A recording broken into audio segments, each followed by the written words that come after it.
Kev G, weather overview, looking at the snowfall reports from the last 24 hours. Good bit of snow up near Binghamton, Albany, and points north and east through New Hampshire and Vermont. And this area got a general 6 to 12 inches of snow. And there were areas in and around the tri-state area that received a smattering of snow accumulation. You can see those areas in blue, mainly for areas in northwest New Jersey and parts of the lower Hudson Valley, and even a rogue snow amount being reported in northern Connecticut of around 8 inches. That's probably near the hills of Connecticut.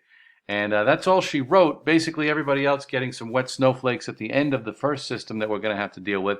And you can see it on the radar right now. We can see the last remnants, so to speak, of the system moving through. Just cleared the 5 boroughs and still lingering out on Long Island, but it is plain old rain. And we look at the GFS model. Now, this was system number 1 that we have been dealing with over the last 24 hours, and now we're going to deal with system number 2, and it's going to be hot on its heels. And this may bring a burst of snow for areas in and around the city and even on Long Island and northern New Jersey, places that have not gotten any snow whatsoever the entire year. But I think it's going to be very short-lived as we get into Wednesday. So here we go. That first system is out and gone. We're dealing with mainly brisk, sunny conditions for Tuesday, and then you can see how fast this system is moving out of the southern plains like a rocket ship, and it is going to be here by Wednesday midday, I think. And I wouldn't be surprised if areas in and around the city start off as a burst of snow for maybe an hour or two, and depending on how hard it comes down, it may stick to untreated surfaces especially, but mainly on the grass. And then because of the storm track, this storm is too far to the west once again, as has been the case basically the entire season. So that snow will quickly go over to rain.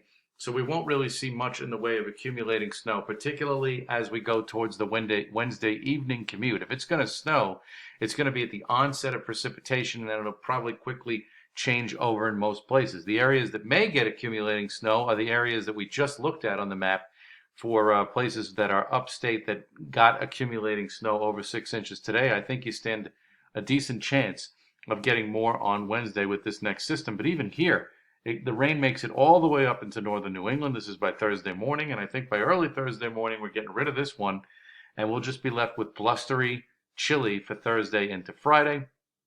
A weaker front moves through Saturday afternoon, Saturday night. I wouldn't be surprised if some light snow moves through with that, but nothing out of the ordinary for this winter season anyway.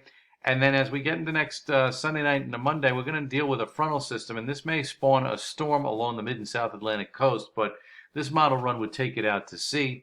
We're just going to have to watch it as we go into next Monday into Tuesday, the 30th and the 31st, to see if any changes in the forecast develop with that. But for the most part, I think the idea is basically going to be what you see is what you get in terms of the overall temperature and precipitation pattern. But one thing I did notice in the 8 to 14 day outlook off of the Climate Prediction Center, this is their outlook issued today.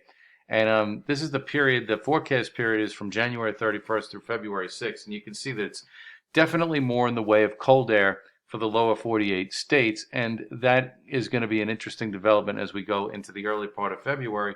We'll see if if weather systems do come along to give us some chances at snow. But right now, it's just too long of a way off, and definitely nothing in the 7 to 10 day time period.